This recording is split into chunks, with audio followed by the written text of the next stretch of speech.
Au Coréa, le plaisir de vous présenter aujourd'hui la journée de la Corée.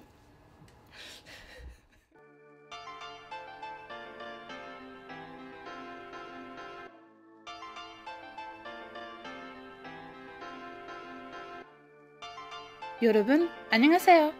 À l'occasion de cette 4e journée de la Corée à l'INALCO, j'ai décidé de vous présenter la section coréenne.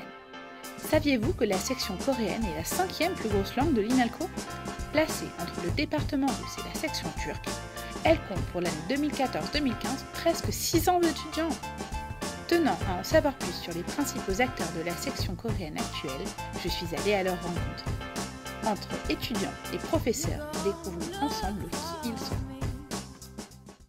Je m'appelle Choi Jong-woo, vous le savez, et je m'appelle aussi les cheveux.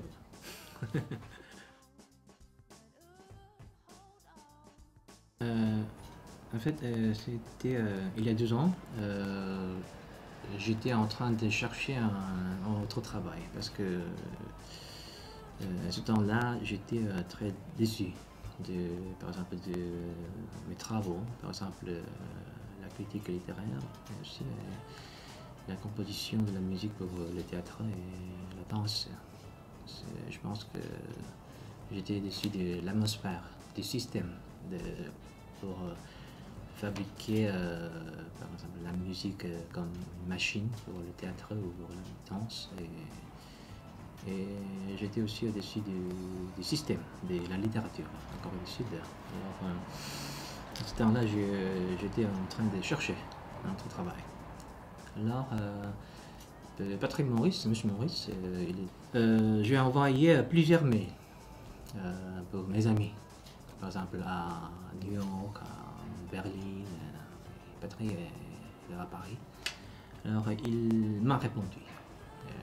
Il m'a proposé de commencer à travailler à l'INALCO comme enseignant du coréen.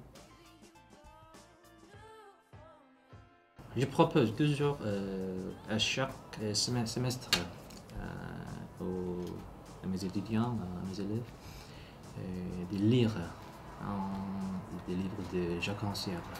Le titre est Le Maître ignorant. Oui. À travers ce livre, je suis venu de recommencer à penser la relation entre les enseignants et les élèves. Pour moi, c'est une relation égalitaire. Et aussi, c'est pour ça que j'appelle mes élèves comme mes camarades. Alors, c'est ma philosophie. Alors, ma motivation, je pense que c'est mon désir de continuer, d'essayer cette relation expérimentalement, parfois, et dans l'INALCO, ou dans le domaine de l'éducation des langues, ou dans le domaine de l'échange de langues.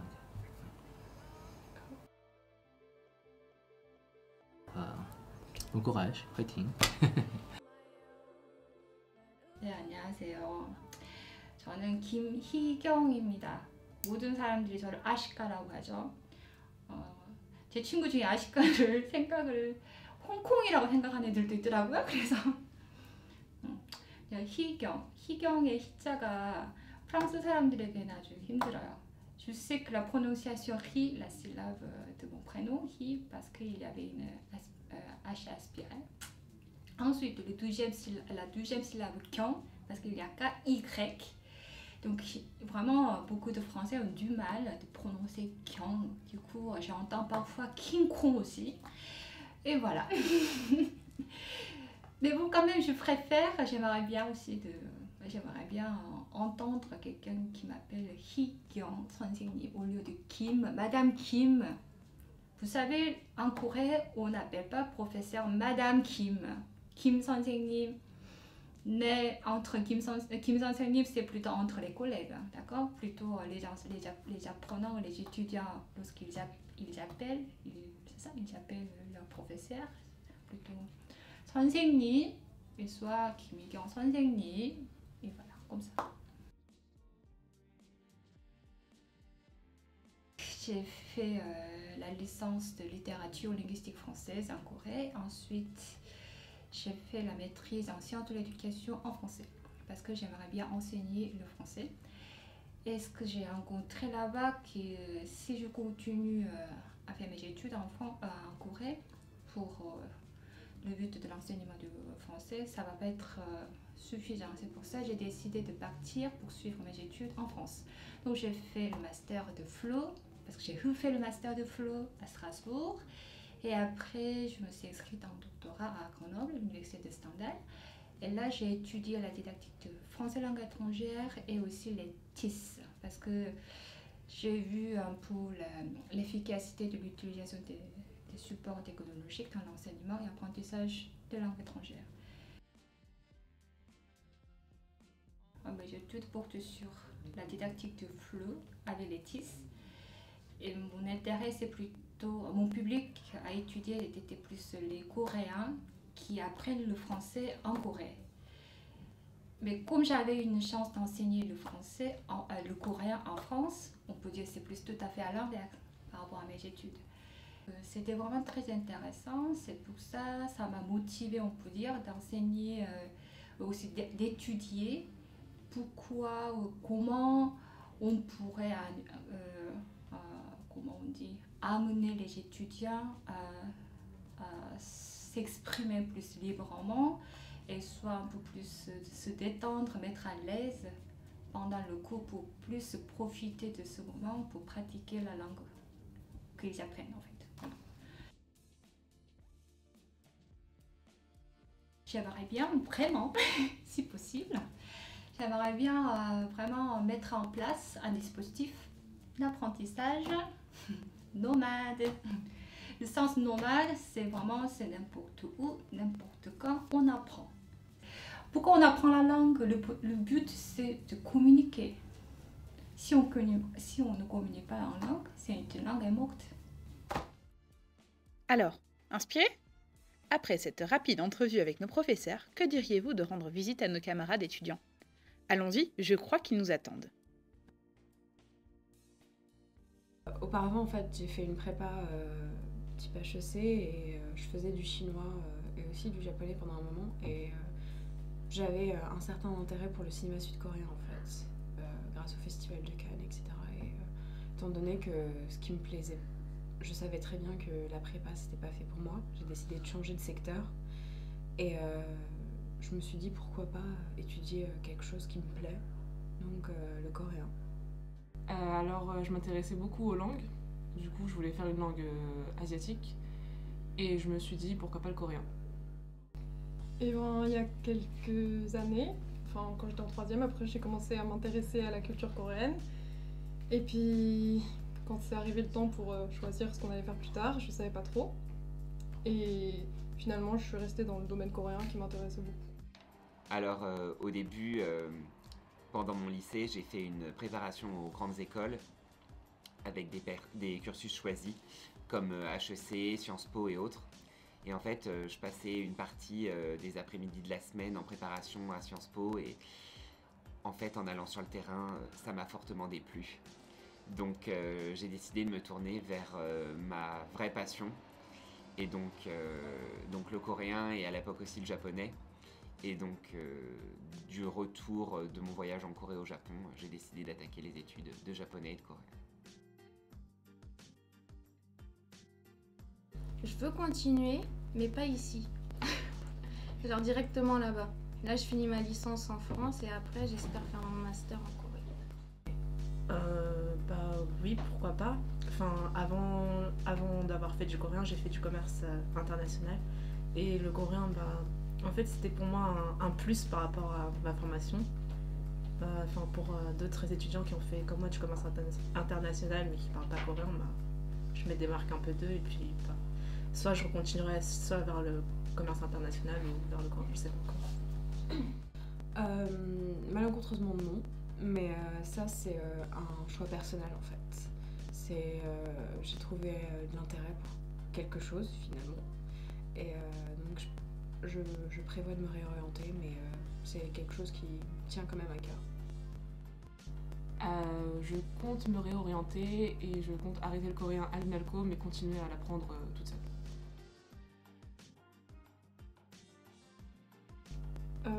ça reste à voir. Mais si je fais un métier qui me donne cette opportunité, bah oui, avec plaisir. Oui, je pense que c'est un des objectifs quand même d'apprendre le coréen. Au moins, moi, comme j'ai fait, comme je l'ai dit tout à l'heure, du commerce international, j'aimerais bien travailler soit avec une entreprise coréenne qui voudrait s'implanter en France ou le contraire, une entreprise française qui veut s'implanter en Corée. Oui, dans les cosmétiques, faire un lien entre la France et la Corée, et peut-être les États-Unis, j'espère. Si une occasion se présente, pourquoi pas? Ça me dérangerait pas.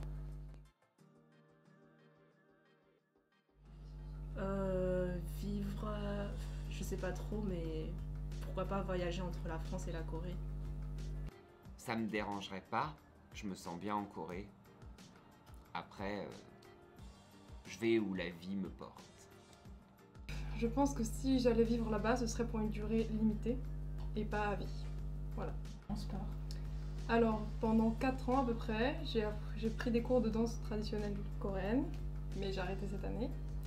Et sinon, je prends des cours depuis 3 ans au Centre culturel coréen, à Paris. Aucun lien avec la Corée. Rien du tout. À part la bouffe. En dehors de la langue, il n'y a rien dans ma vie qui me redirige vers la Corée. À part la nourriture, j'ai pas trop de lien personnel avec la Corée. J'y retourne tous les 2 ans pour l'entretien de la langue et découvrir encore des nouveaux coins que j'ai pas visités. Mais après, je regarde la télé, je suis abonné à Yonhap News sur mon téléphone. Voilà quoi.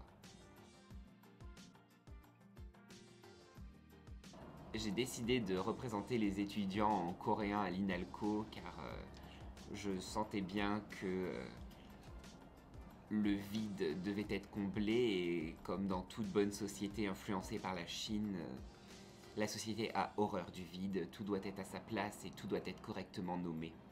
Donc malheureusement, ici la Corée s'appelle département Eurasie, allant de la Turquie à la Corée. Et je pense que pour le bien des étudiants comme pour le bien des professeurs et de la recherche sur la Corée, je pense qu'il y a des avancées qui doivent être faites. Et voilà. Dans le meilleur des cas, j'espère qu'on ait une place à part entière. Pas forcément, enfin oui, une vraie reconnaissance, mais qu'il y ait vraiment des gens compétents aux places qui doivent être les leurs et qu'on puisse enfin avoir une autonomie dans la recherche et dans l'apprentissage du coréen. Faut savoir qu'on n'est que la 2e, 3e génération à apprendre le coréen, donc tout reste à faire d'un point de vue de la didactique de la langue, d'un point de vue de la linguistique, d'un point de vue de l'histoire, d'énormément de choses. Donc ça peut que aller mieux parce que plus ça va aller, plus on aura de sources de travail sur la Corée. Et là, on est vraiment en mode défrichage, quoi. Mais après, le pire, c'est qu'on disparaisse. Mais ça, j'espère que non, quoi. Alors, André Fabre, créateur de la section de coréen à l'INALCO, marquait tous les ans sur le tableau acharnement, ce que son élève Patrick Morus a repris jusqu'à cette année en marquant à chaque début de rentrée le mot acharnement. Et je pense que la devise va être encore bonne pour quelques années. Donc oui, il faut de l'acharnement, faut pas hésiter à retourner en Corée souvent. Parce que faut savoir pourquoi on est là, quoi.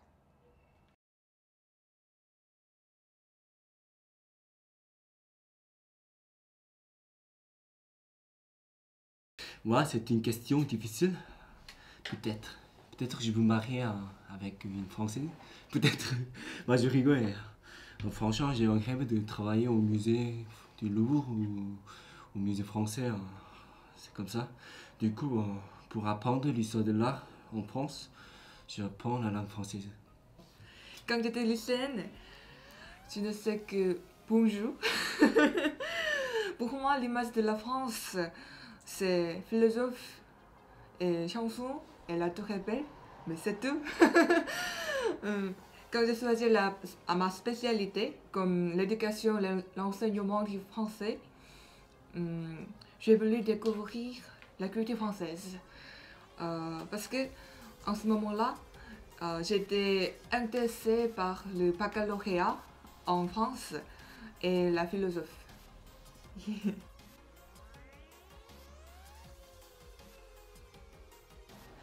Moi, je vais apprendre l'histoire de l'art, car laquelle est très connue en France.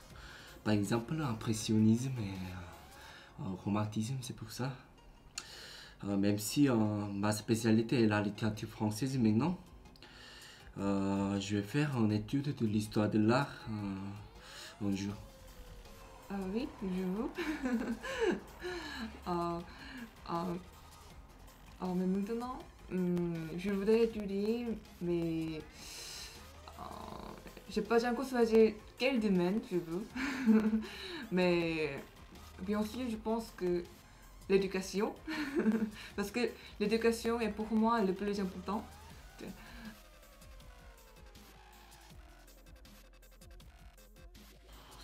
sais pas, mais avant tout, quand j'étais petit, j'ai voulu visiter la France.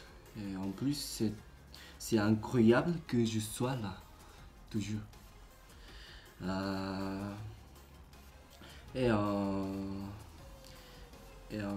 Je serai là peut-être à l'avenir aussi. Ah oui, je voudrais. Et aussi, je voudrais travailler en utilisant le français et l'anglais. Mais bien sûr, bien sûr. Bien sûr, je vis en France. Ah oui. Maintenant, c'est ma première fois rester en France et vivre en France.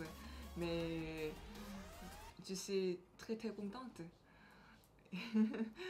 C'est ma première fois éloignée avec ma famille. Mais ça va. Donc, s'il y a l'opportunité de vivre en France, oui. Franchement, merci à vous. Vous intéressez à la culture coréenne et la langue coréenne, et c'est ça. Merci à vous. Merci. Bon courage. Étudier le coréen, je pense que c'est difficile. Donc, bon courage. Comme vous avez pu le remarquer, nos étudiants sont pleins de projets. L'un d'eux s'appelle Okorea, c'est l'association des étudiants en coréen de l'INALCO.